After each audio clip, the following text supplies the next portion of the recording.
podcast de hoje vamos falar sobre um conto, e para isso estamos aqui com os radialistas Guilherme Cerezer, Guilherme Pagan, Jennifer, Nicole e Henry. O conto que iremos falar hoje é muito famoso, ele se chama Natal na Barca de Lídia Fagundes Telles.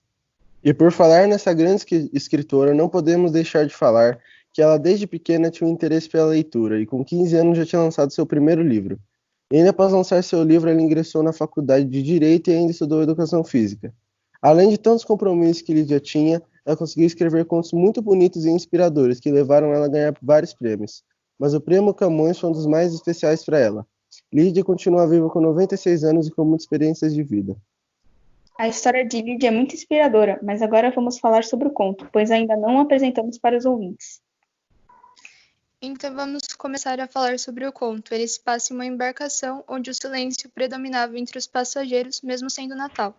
Uma mulher, que no caso é a narradora, acaba quebrando o silêncio, pois ao acender um cigarro, a moça derruba o fósforo na água.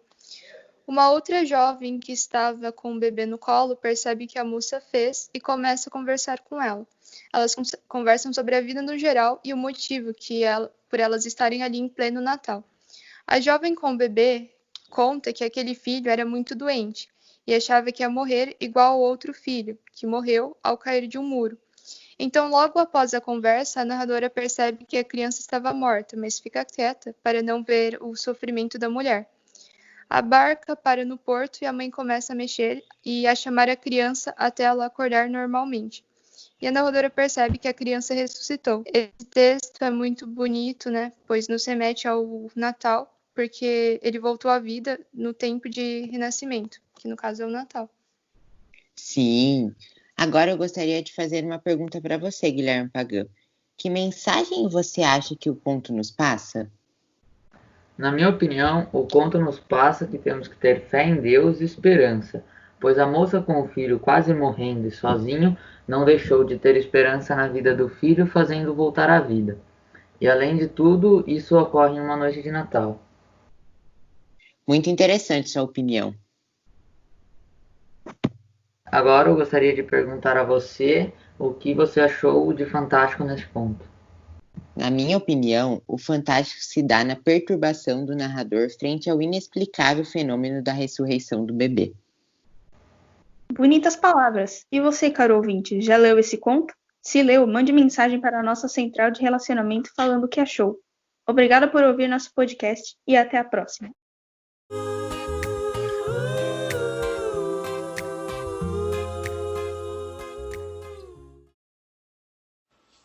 As Formigas, de Lígia.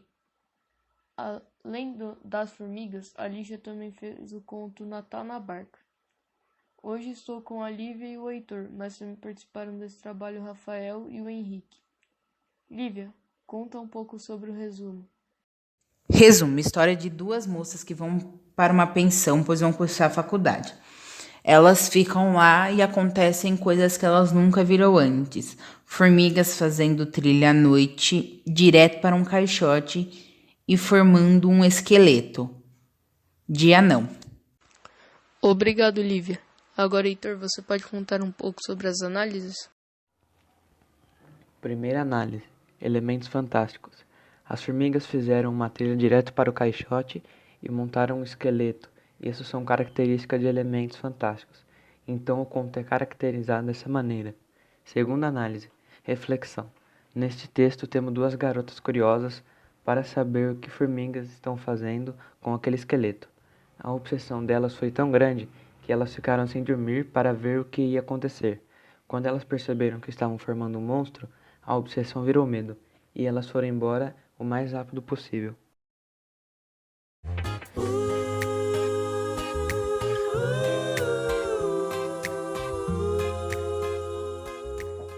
Muito bom dia para quem está assistindo nosso podcast de hoje. E hoje a gente está aqui para falar um pouco sobre o conto O Coração Delator, do autor Edgar Allan Poe. Os radialistas de hoje são Laura, Heron, Sofia e Ana Júlia. E tudo vai começar com o Heron falando um pouco sobre a vida do autor e tal. Bom dia, Champs. Eu vou falar um pouco agora do autor para vocês entenderem sobre ele. Edgar Allan Poe foi um poeta, escritor, contista e crítico. Ele era norte-americano e nasceu em 1809. E faleceu com apenas 40 anos de idade. A vida dele é um pouco trágica, porque ele ficou órfão aos 2 anos de idade. Foi criado por um rico comerciante do estado da Virgínia e frequentou a universidade, mas se dedicava mais aos jogos e às bebidas do que aos estudos. Isso fez com que ele, de certa forma, seu tutor o abandonasse. Depois, se casou com uma prima de apenas 14 anos de idade. E graças a ela, ele teve forças para lutar contra o vício dele e começou ainda mais a aumentar sua produção literária. Mas após a morte dela, ele acabou realmente se entregando ao alcoolismo e veio a falecer em 1849. Ele é considerado o pai e mestre da literatura de horror. É isso aí, James. Obrigado. Obrigado, Euron. Agora que você já fez a biografia, vamos com a Laura um pouco, que ela vai falar um pouco sobre o resumo. O conto, no geral, fala sobre a história de um homem que é obcecado pelo olhar de seu patrão, mesmo sem motivo. Com isso, à noite, o homem entra em seu quarto, o mata, o esquarteja e esconde as partes de seu corpo debaixo do assoalho. No dia seguinte, os policiais foram até esta casa devido à denúncia feita. Após ouvir as batidas do coração do velho, ele confessa o crime. E é isso.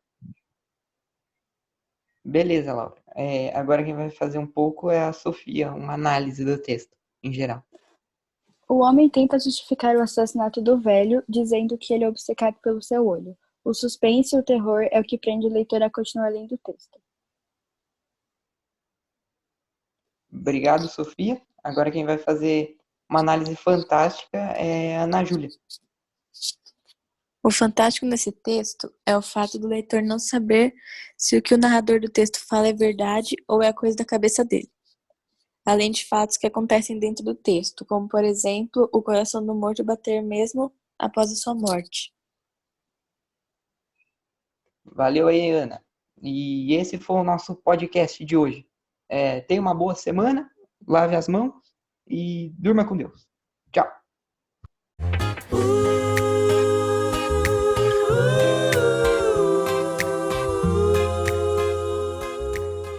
Fala galera, estamos aqui com mais um podcast.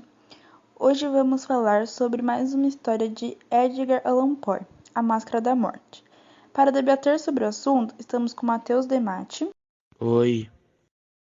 Murilo. Oi. Nívia. Oi. Inara. Olá. E eu, Marcela. Para começo de conversa, vamos falar um pouco para que vocês fiquem por dentro do conto. Uma peste, conhecida como Morte Escarlate, estava tomando conta do país. Ela era devastadora. Depois de mais ou menos metade da população morrer, o príncipe Próspero tomou uma medida.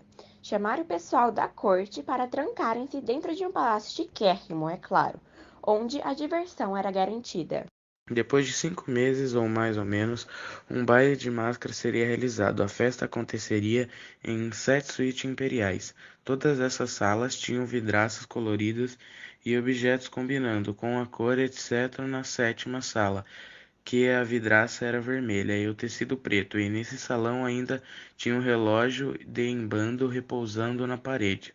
E a única iluminação que tinha na suíte vinha de um braseiro atrás da janela, colorido, deixando o salão lindo, se não fosse a janela escarlate que projetava um vermelho escarlate de sangue horrível. Toda vez que o relógio tocava, a festa parava e tudo ficava quieto, silêncio total. Por volta da meia-noite, quando todo mundo estava parado, foi a primeira vez que o homem mascarado foi percebido pelas pessoas. Ele estava imundo. Era alto, usava uma capa preta muito longa e uma máscara manchada pelo sangue que representava a peste. O príncipe viu aquilo e ficou super irritado, a ponto de ameaçar o cara, que se revoltou e começou a andar decidido em direção a Próspero. E o príncipe, com vergonha da sua covardia, ele começou a correr pelos salões segurando um punhal. Quando ele estava perto da criatura, ela se virou para enfrentar ele, né? Que foi quando eles acabaram escutando um grito em um dos salões, onde acabaram achando o príncipe já morto. E algumas pessoas foram até o salão. Ao tirar a máscara, né, se surpreenderam, porque por não reconhecer o rosto, né, eles não reconheceram o rosto. E depois disso, após isso, eles acabaram percebendo a forma da peste, né, e todos caíram mortos e desesperados. Por fim, a peste tomou conta da área. Agora, pensando numa visão fantástica, tem uma parte que fala que um grupo de pessoas chegou rápido no salão e ficou surpreendido quando tiraram a máscara do homem e não tinha nenhum rosto normal. Tipo, o homem seria a Morte Escarlate. Agora, analisando de um ponto de vista temático, nessa história, nós podemos ver o vivenciar da população rica durante uma época de doença, que acham poder desviá-la até, o que muitas das pessoas de classe baixa não têm condições de fazer. E eles, inclusive, ficam lá, no bem bom das festinhas, ostentando saúde e dinheiro. No conto, podemos notar que, como hoje, a desigualdade reflete muito na qualidade de vida. As pessoas mais ricas, elas podem pagar por um bom plano de saúde, enquanto as mais pobres não têm essa oportunidade. E muitas vezes são mais suscetíveis a pegar doenças, por conta do quê? Das moradias e dos sistemas sanitários extremamente precários. Na fábula As Árvores e o Machado, é bem ilustrado, né? Mostra bem o problema social das pessoas que só pensam nelas. Também mostram como a corte da história, né, do Edgar Allan Poe. Na fábula, eles usam uma árvore jovem, né, uma árvore, para construir um machado que faz com que esse machado que destrua cada vez mais árvores. Que mostra, né, uma moral bem parecida, que é o maior problema do falso é a dificuldade que sempre terá de reconhecer, de saber sua própria ignorância. As pessoas têm várias classes sociais, baixa, alta, média, mas isso não importa, porque elas ficam doentes do mesmo jeito que as pessoas de classe baixa. A única coisa que muda é que elas têm mais dinheiro, mas o que importa mesmo é o caráter da pessoa. Obrigado, Nive, Nara, Murilo e Marcela por participar desse podcast e falou!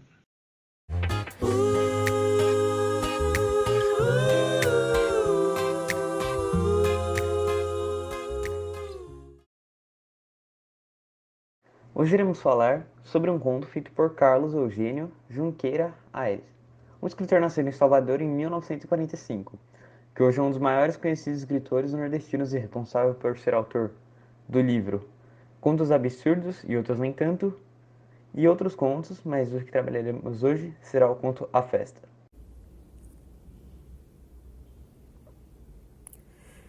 Que se trata de uma triste história com elementos fantásticos de uma senhora que, apesar de estar sozinha, pois seu marido já havia falecido há um certo tempo, os vizinhos achavam estranho, pois à noite sempre parecia haver uma festa em sua casa. O fator que torna esse conto interessante e o que torna esse conto fantástico é o fato em que toda noite certos espíritos saem do quadro de seu falecido marido e dançavam com a triste senhora, dando a impressão aos vizinhos que estava havendo uma festa em sua casa, até que um dia ela acaba falecendo.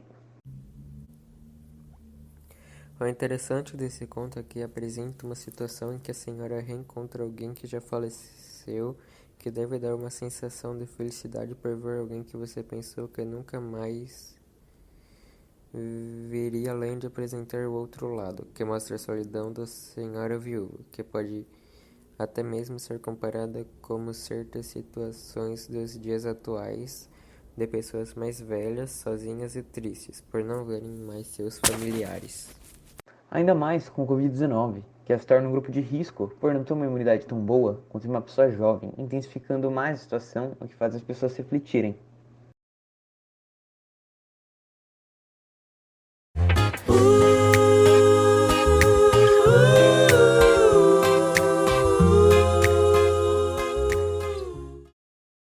Boa tarde. Estamos aqui hoje com Ana Clara, André, Matheus, José Henrique e Tamires para falar um pouco sobre o conto Continuidade dos Parques, do escritor Júlio Florencio Cortázar, que nasceu na Argentina no dia 26 de agosto de 1914.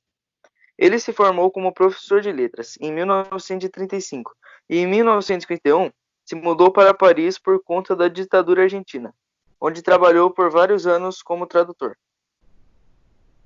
No conto é relatada a história de um homem que está lendo uma história onde há um triângulo amoroso, no qual, quando ele entra no livro, ele participa como marido.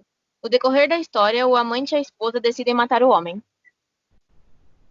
O conto apresenta algo fantástico, como, por exemplo, quando o personagem tenta entrar dentro do conto vivendo espaços e tempos diferentes. O texto lido também retrata algum tema de adultério e como ele pode mudar o psicológico de alguma pessoa. Esse foi o nosso podcast. Espero que você tenha gostado.